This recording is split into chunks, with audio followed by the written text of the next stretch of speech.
Inama njyanama y'akarere cyangwa se iy'umujyi wa Kigali bireba ishobora kuvaniraho usora umusoro ku mutungo utimukanwa biturutse mu bihe bikurikira gusa. Icya mbere, iyo usora atanze inyandiko y'ibarura ry'umutungo we igaragaza ko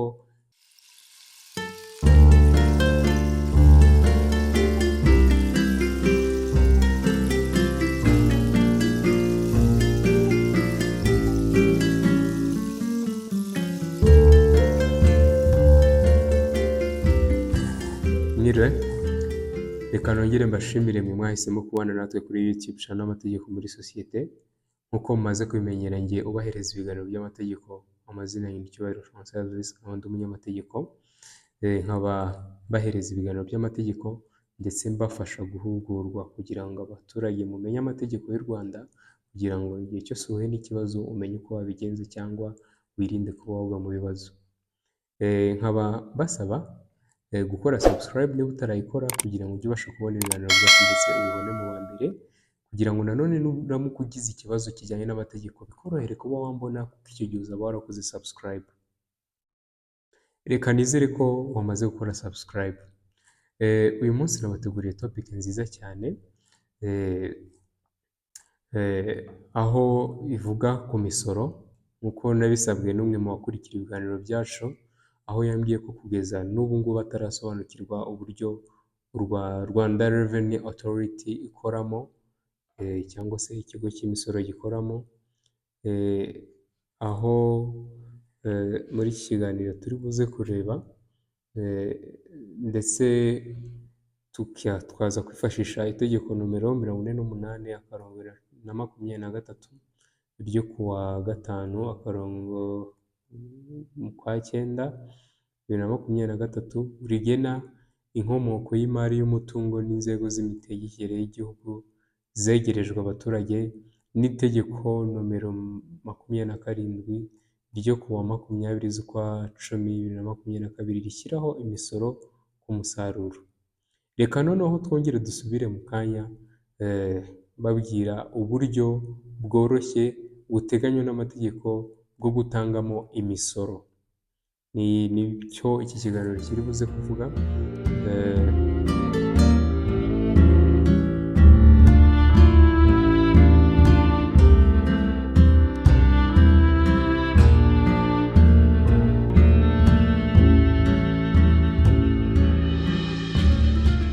Murakoze cyane.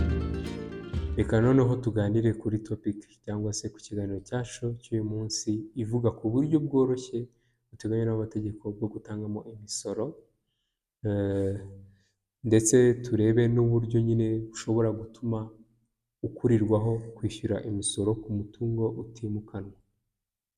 Abanyarwanda benshi usanga bakunda guhura n'impungenge iyo bigeze ku bintu byo gusora, bitewe no kutamenya cyangwa se gusobanukirwa ibijyanye n'imisoro itangwa mu gihugu cyacu. Mbere na mbere muba mugomba kubanza gusobanukirwa agaciro k'imisoro mu gihugu cyacu, cyane cyane ko imisoro dusora muri iki gihugu cyacu idufasha cyane cyane mu iterambere ry'igihugu, ndetse bikaba byagirira natwe abaturage akamaro. Benshi usanga basora nabi cyangwa se bafite umuntu ubibafashamo utabizi neza, cyangwa akabikora mu buryo budakwiye. Ni nayo mpamvu twe nk'abaturage tuba tugomba kugira ubumenyi mu bijyanye n'imisoro, ntibimenywe n'abakora izo serivisi z'imisoro gusa, ndetse n'abaturage tukabimenya. Izi rero muri iki kiganiro, izi ni ingingo z'ingenzi turi buze kureba muri kino kiganiro cyacu, ndetse nanagushishikariza kwihangana ukarangiza iki kiganiro cyose wowe uri kunkurikirana, kuko mpamya ntashidikanya ko kiri buze kugufasha ndetse usobanukirwe byinshi mu bijyanye n'imisoro mu gihugu cyacu. Ndetse ntekereza ko niwihangana ugakurikira ikiganiro cyose utazigera na rimwe ugira ikibazo kijyanye n'imisoro, cyane cyane ku mutungo utimukanwa. Umenye ese gukurirwaho imisoro ku mutungo utimukanwa bigenda gute, ni gute gusora bikorwamo. Rero izi ni ingingo nyamukuru turi buze kureba muri kino kiganiro. Icya mbere turi buze kureba ni ubusobanuro bw'amagambo. Icya kabiri turebe ibishingirwaho kugira ngo hacibwe umusoro ku mutungo utimukanwa. Turebe imitungo itimukanwa isonewe gusora.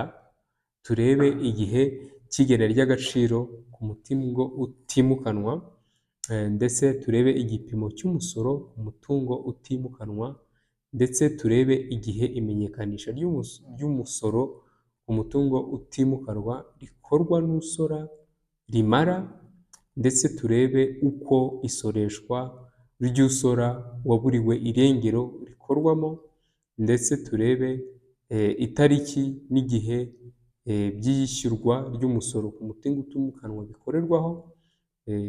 Icyenda turi buze kureba, turebe uko gusaba kongererwa igihe cyo kwishyura umusoro ku mutungo utimukanwa no guhabwa igisubizo bikorwamo. Icya cumi turebe uko gusaba kuvanirwaho umusoro ku mutungo utimukanwa bikorwamo.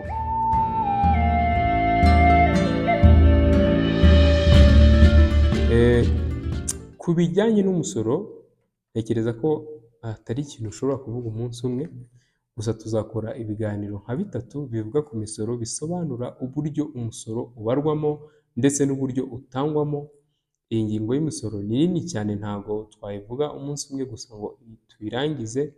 Uyu munsi ni ibi bintu 10 mbabwiye hejuru nshaka ko tuza kuvugaho, nk'uko biteganywa nanone n'ingingo ya 48/18 ryo kuwa 5/9/2023 rigena inkomoko y'imari n'umutungo by'inzego z'imitegekere y'igihugu zegerejwe abaturage.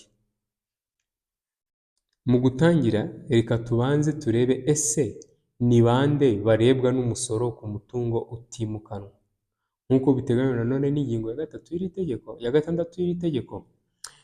Icya mbere, umusoro ku mutungo utimukanwa ubarwa kandi ugatangwa na nyir'umutungo, nyir'uburagizwe kameme, cyangwa se undi muntu ufatwa nka nyir'umutungo. Icya kabiri, nyir'umutungo aba mu mahanga, ashobora kugira umuhagarariye mu Rwanda.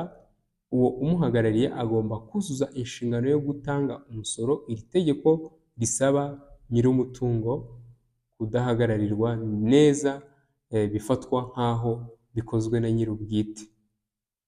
Nanone inshingano yo gutanga umusoro ku mutungo utimukanwa ntirangirana cyangwa se ngo ikererezwe n'uko nyir'umutungo yabuze nyine agatege, cyangwa se yabuze umuhagararira, cyangwa se undi muntu ucunga uwo mutungo utimukanwa mu mazina ye. Reka noneho dutangire ku cya mbere. Icya mbere kiragira giti: ni ubusobanuro bw'amagambo akoreshwa mu misoro.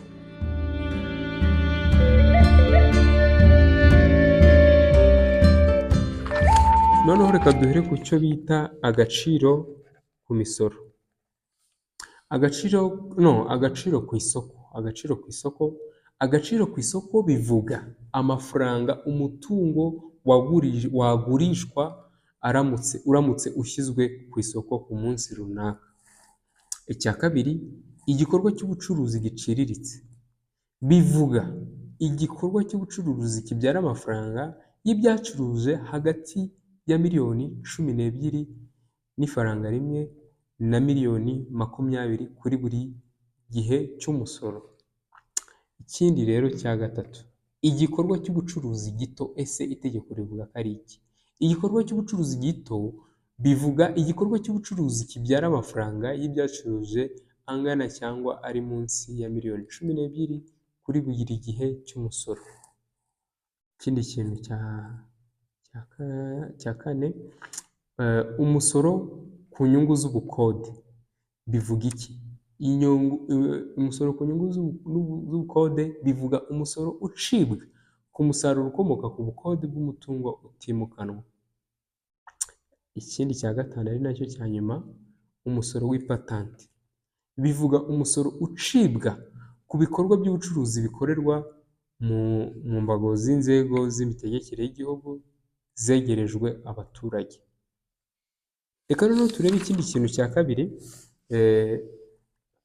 kivuga ku bishingirwaho kugira ngo hacibwe umusoro ku mutungo utimukanwa nk'uko biteganywa n'ingingo ya 11 y'iri tegeko. Icya mbere, agaciro ku isoko k'inyubako n'ikibanza cyayo ni igishingirwaho. Icya kabiri, ubuso bw'ubutaka bwagenewe kubakwaho ariko butubatsweho. Icya gatatu, ubuso bw'ubutaka butagenewe kubakwaho. Icya kane, ubuso bw'ikibanza kiriho inyubako isonewe umusoro ku mutungo utimukanwa.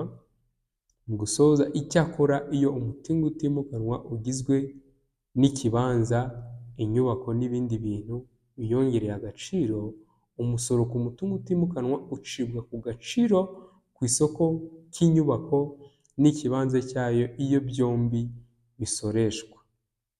Reka turebe ikindi kintu cya gatatu. Imitungo itimukanwa isonewe umusoro nk'uko biteganywa n'ingingo ya 12 y'iri tegeko.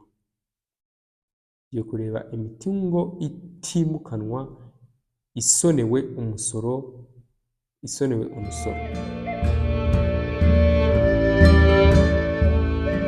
Icya mbere, inyubako imwe nyirayo yagenewe guturamo nk'icumbi rye hamwe n'inyubako ziyunganira mu kibanza cyagenewe guturwamo n'umuryango umwe.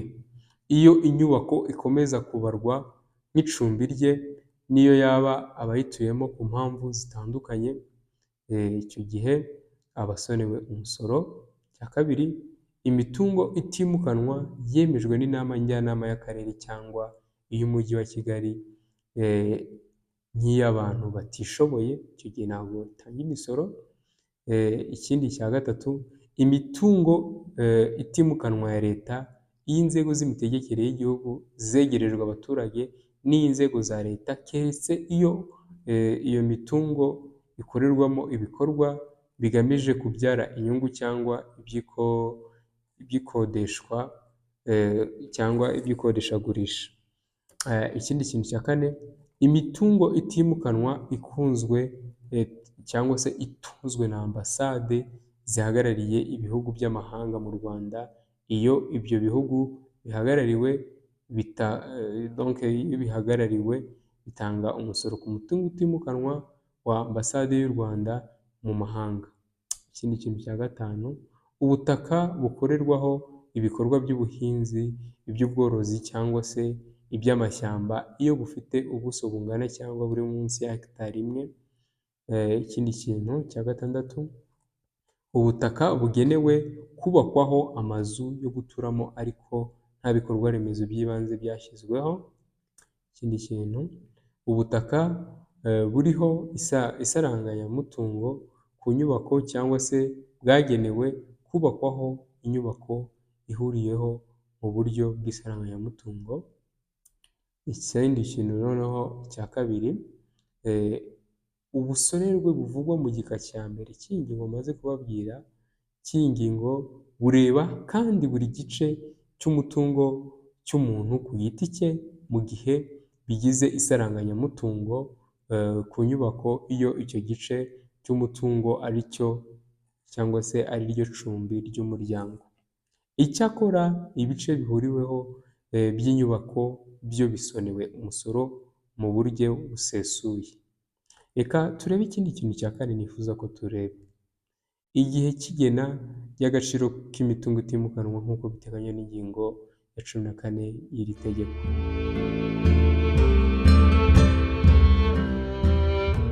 Itariki y'igenagaciro ry'umutungo utimukanwa ni iya 2 Mutarama mu mwaka wa mbere w'isoresha. Agaciro k'imitungo utimukanwa kagenwa buri cyiciro cy'imyaka 5 kagizwe n'agaciro ku isoko k'inyubako n'ak'ikibanza. Ikindi kintu cya gatatu, kugira ngo igenagaciro rikorwe buri myaka 5 rifashe usora kugena agaciro birumvikana k'isoko ku mitungo utimukanwa, ibi bikurikira bigomba kwitabwaho. Icya mbere, mu ntangiriro y'icyiciro cy'isuzuma cya kabiri gitangira nyuma y'imyaka 5 na buri gihe cy'igenagaciro gikurikiraho hakorwa ivugurura rusange ry'agaciro ku isoko. Icya kabiri, guhindagura muri rusange kw'agaciro k'isoko k'umutungo utimukanwa hagati y'ibyiciro bibiri by'isuzuma ry'umusoro ntibiba impamvu yo kugena bundi bushya agaciro k'umutungo utimukanwa. Icyakora, iyo umutungo utimukanwa ushobora kongera kugenerwa agaciro icyiciro cy'isuzuma kitararangira bitewe no kwiyongera cyangwa se kugabanuka kw'agaciro kawo, ni uko nguko bigenda. Noneho hari ikindi kintu cya gatanu nshaka ko tureba muri kino kiganiro kivuga ku gipimo cy'umusoro ku mutungo utimukanwa nk'uko biteganywa n'ingingo ya 16 y'iri tegeko.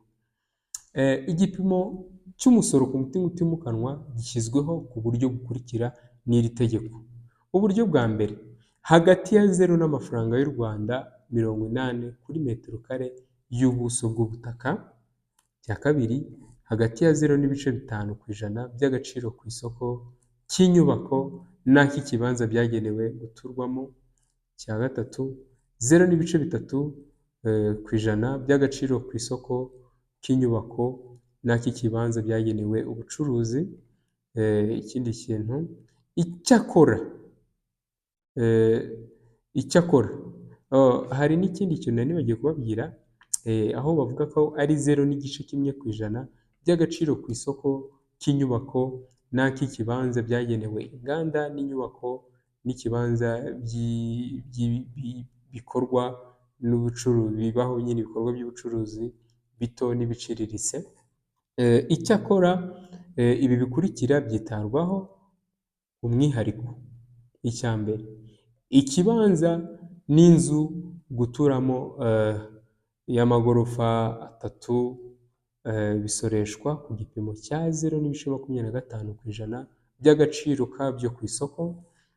Ikindi, ikibanza cy'inzu yo guturamo irengeje amagorofa 3 bisoreshwa ku gipimo cya 0.1% by'agaciro kabyo ku isoko.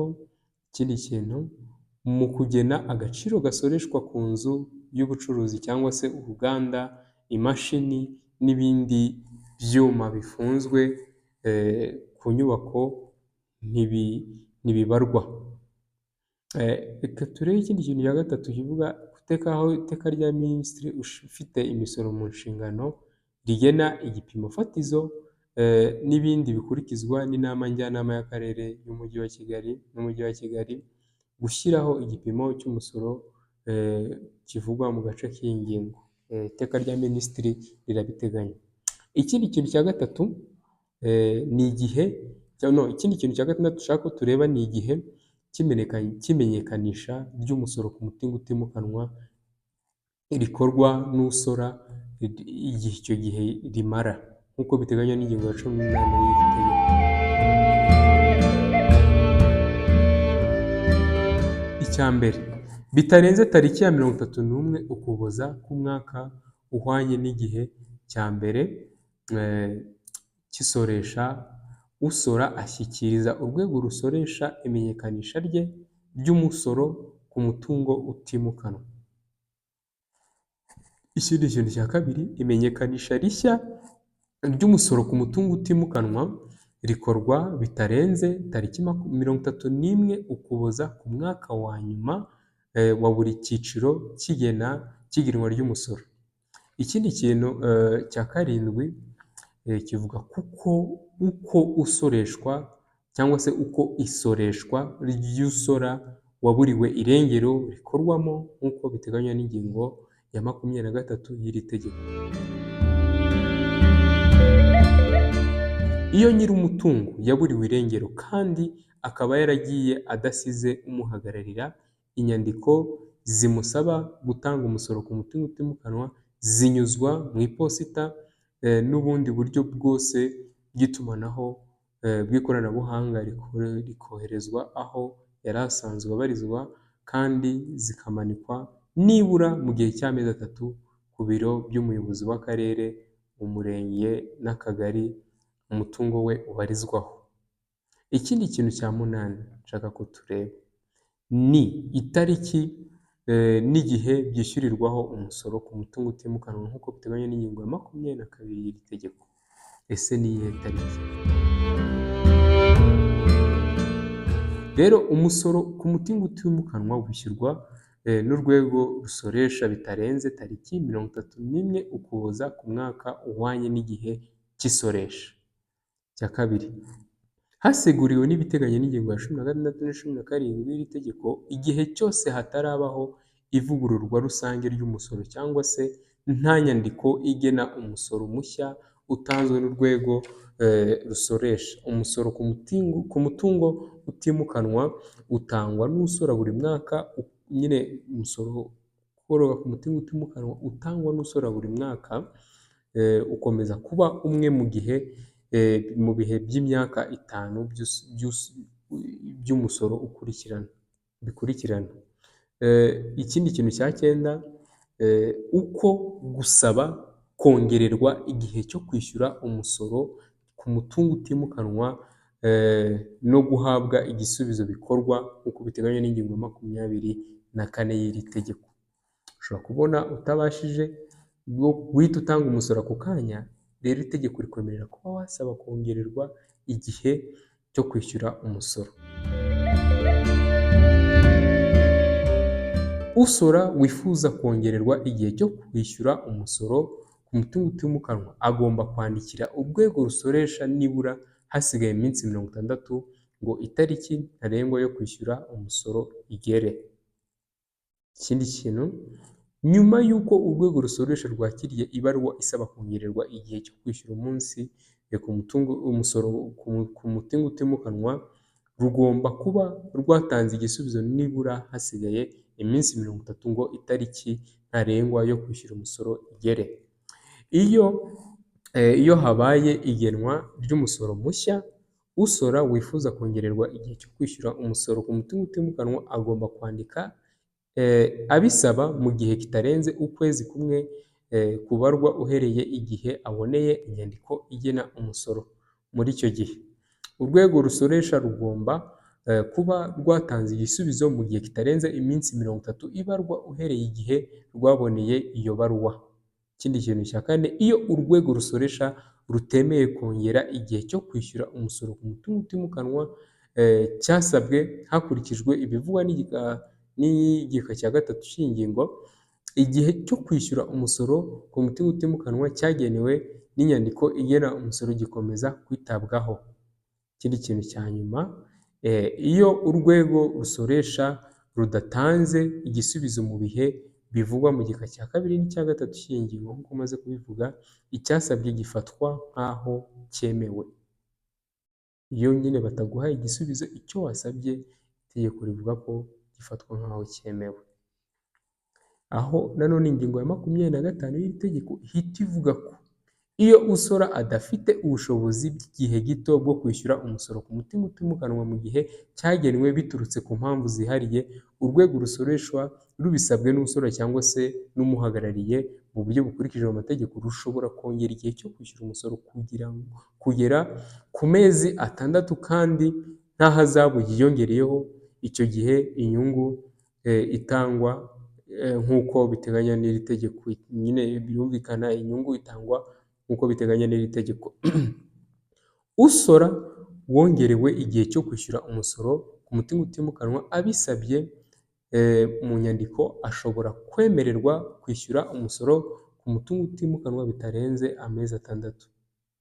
Reka turebe ku cya 10 ari nacyo cya nyuma, kikaba no mu ngingo yacu nyamukuru, kivuga ku gusaba kuvanirwaho imisoro ku mutungo utimukanwa nk'uko biteganywa n'ingingo ya 26 y'iri tegeko. Ese ushobora kwibaza, ese gusaba kuvanirwaho umusoro ku mutungo utimukanwa bikorwa gute?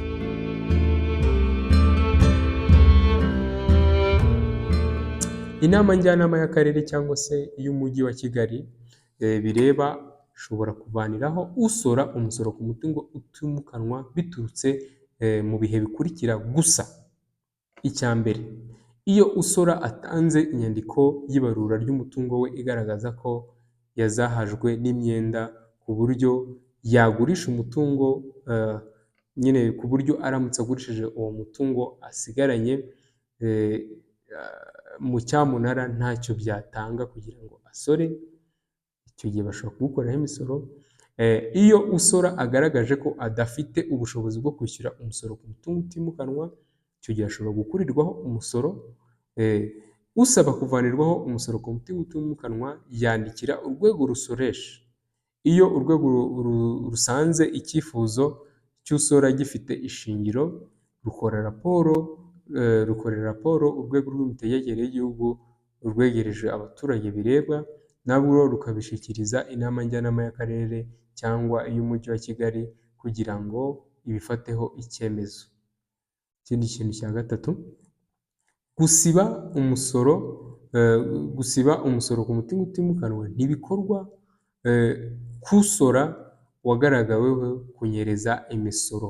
Niba waranyereje imisoro biragoye ko bashobora kugukuriraho kutishyura imisoro. Mu gusoza, reka nsoze mbashimira mwe mwabanye natwe muri kino kiganiro, mwihanganye turarangizanyije iki kiganiro. Mbibutsa nanone ko gukora subscribe niba utarayikora, ndetse niba ufite ikibazo cy'imisoro cyangwa niba warahuye n'ibibazo by'imisoro, ushobora kutwandikira tukaba twabagira inama, ndetse tukaba twababwira uko mubigenza. Ndetse niba ufite ikindi kibazo kijyanye n'amategeko mwatwandikira kuri nimero iri aho ngaho cyangwa mukandika muri comment kugira ngo tubashe kubagira inama mu bijyanye n'amategeko. Reka nsoze mbashimira, murakoze cyane, mugire ibihe byiza.